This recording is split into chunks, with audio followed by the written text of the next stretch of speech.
আপনি কি জানেন একজন মানুষ ছিল, সে নাকি স্বয়ং মা কালীর মুখে কালি লাগিয়েছিল। শুনতে অবিশ্বাস্য লাগছে তাই না, কিন্তু এই ঘটনা সত্যিই ঘটেছিল।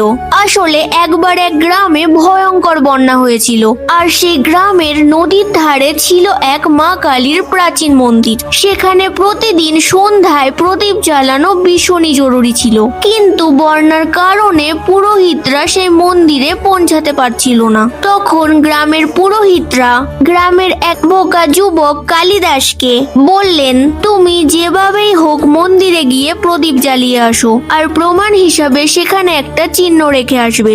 সেই কথা শুনে কালিদাস এক মুহূর্ত দেরি না করে সোজা নদীতে ঝাঁপিয়ে পড়ল।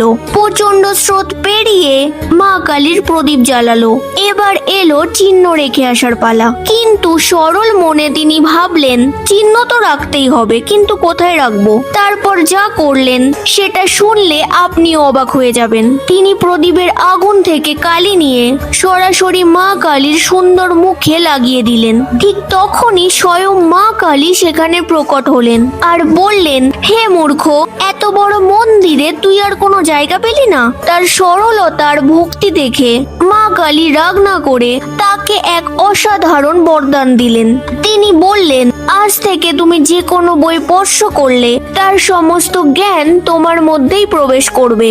আর সেই মূর্খ কালিদাসী পরে হয়ে উঠলেন ভারতের শ্রেষ্ঠতম কবি। তাই বলা হয়, সত্যিকারের ভক্তি আর নিষ্ঠুরতা মন থাকলে ভগবান নিজেই পথ দেখান।